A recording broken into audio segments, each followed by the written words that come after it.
అంటే సరే అన్న, నువ్వు కూడా రెండు ముచ్చట్లు చెప్పినందుకు మా నేను పక్షాన ధన్యవాదాలు. ఇక పోదాం, హామీలపై ఎక్కడ చర్చ పెడదాం. ఇగో హరీష్ కోలియాగా ఫోన్ తిల్తుండు, మరి ఏం చెప్తావు ఆయనకు? మేము ఒకటి తాత ఇంత చిన్న డిస్టర్బెన్స్, మళ్ళీ మీరు మాట్లాడండి. హామీలపై చర్చకు రమ్మని హరీష్ను పిలిచినామా, కేసీఆర్ను పిలిచినామా? మరి ఈ కోలేక ఏం పని? ఆ కోలేక రమ్మంటున్నాం కదా. ఆ కోలేక రాకుండా ఈ కోలేక ఎందుకు రంకలేస్తుంది? ఆ కోలేక ఎందుకు దొరలేమంటది? ఆ కోలేక రావాలి కదా. ఆ కోళ్ళకి వస్తేనే మాట్లాడుతుంది. అంటే ఇప్పుడు ఒక మాట, ఇప్పుడు హరీష్ రావు అనే మేము సరిపోతాము. ఏడ సరిపోతావు? నువ్వు 1000 తక్కువ చేసినా నువ్వు కేసీరావుకు సరిపోవు అనేది. 4.5 కోట్ల మంది ప్రజల కంటే పెద్ద పోట హరీష్ రావు గారు. ఒక మాట, 4.5 కోట్ల ప్రజలు మెచ్చిన వ్యక్తి రేవంత్ రెడ్డి గారు అయితే ఆయనకు సరిపోరు అంటే ఏ రకంగా సరిపోడు? నువ్వు సరిపోకపోతే వచ్చి సరిపోతా అని చెప్పి గల్లు ఎగిరే ఈ అసెంబ్లీలో రేవంత్ రెడ్డి గారికి సమాధానమి, ఆయన కళ్ళలో చూసి మాట్లాడు.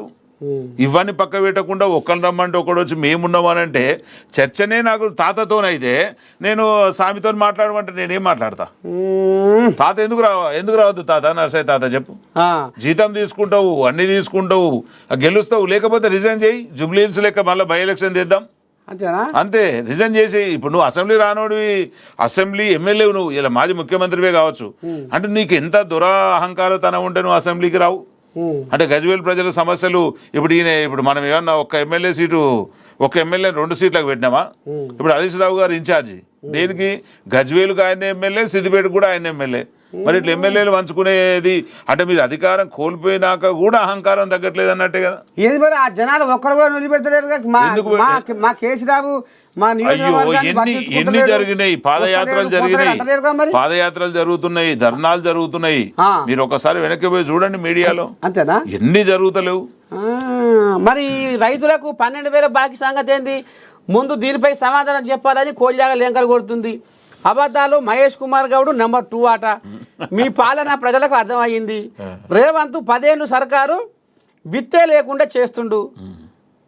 రేవంత్ 10 ఏళ్ళు కాంగ్రెస్ విత్తే లేకుండా చేస్తుండు.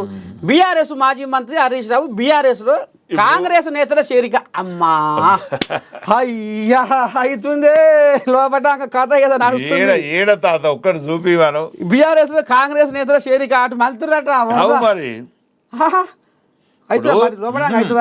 బీఆర్ఎస్ లో కాంగ్రెస్ నేతల చేరిక అంటే కనీసం ఒక్క వార్డు మెంబర్నో లేకపోతే ఒక వార్డు సభ్యునో చూపిమనండి.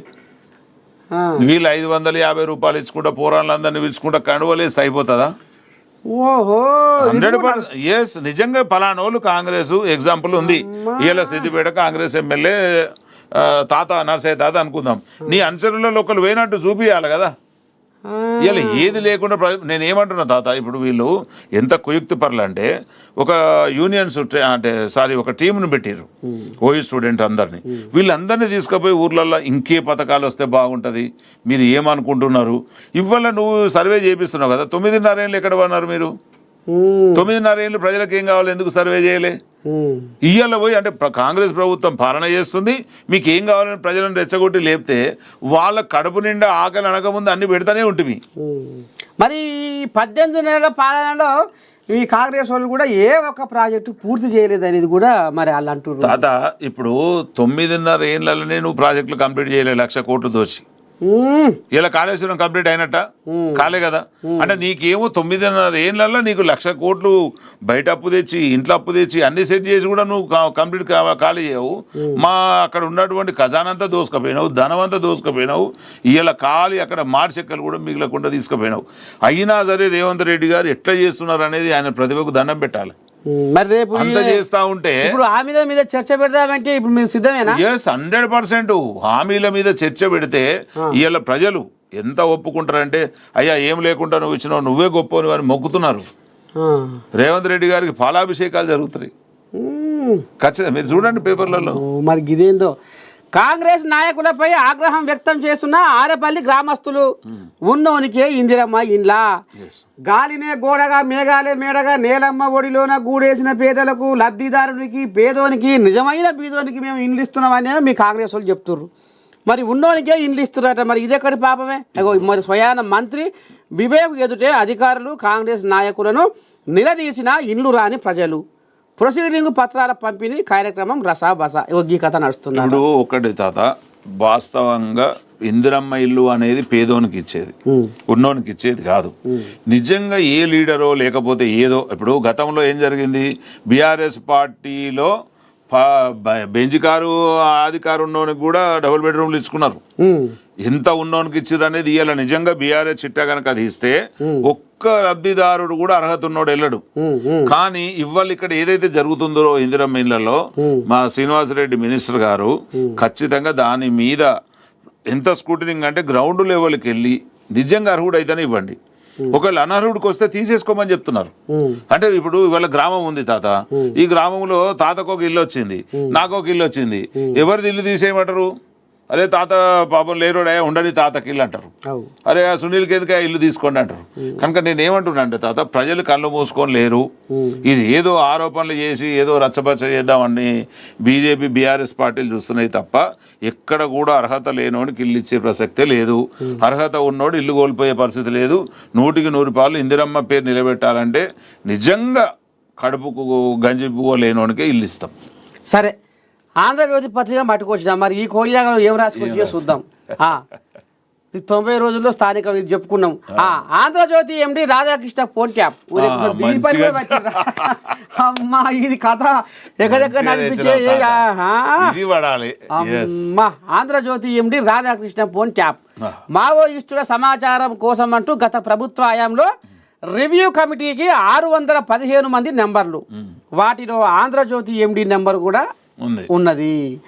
రాధాకృష్ణకు సిట్ అధికారులు సమాచారం కోయిలాకు రా అయ్యా అని చిన్నగా పంపిర్రు, కబురు పంపిర్రు. వాంగ్మూలం ఇవ్వాలని కోరే అవకాశం. పెన్ డ్రైవ్లో ఫోన్ ట్యాపింగ్ సంభాషణలు నాటి ప్రభుత్వంలోని పెద్దలకు అందజేత. అమ్మో, అక్రమ ఫోన్ ట్యాపింగ్లో చక్రం తిప్పిన నవీన్ రావు, శ్రవణ్ రావు, ప్రణీత్ రావు. మరి ఎట్లా ఇది మరి ఫోన్ ట్యాపింగ్ కథ మరి ఎవరు చేయించే నడుస్తుంది? ఖచ్చితంగా ఇది అహంకారపూరితమైన ముఖ్యమంత్రి కేసీఆర్ యొక్క ప్రణాళిక. ఇవాళ ప్రణీత్ రావు ఉంటాడు, ప్రభాకర్ రావు ఉంటాడు, హరీష్ రావు ఉంటాడు, సంతోషరావు ఉంటాడు, రామారావు ఉంటాడు. అంటే మీరందరూ ఎవడిచ్చిన గుత్తాధిపత్యం మీకు ఇది ఎందుకు ఎరకలేదు తాత?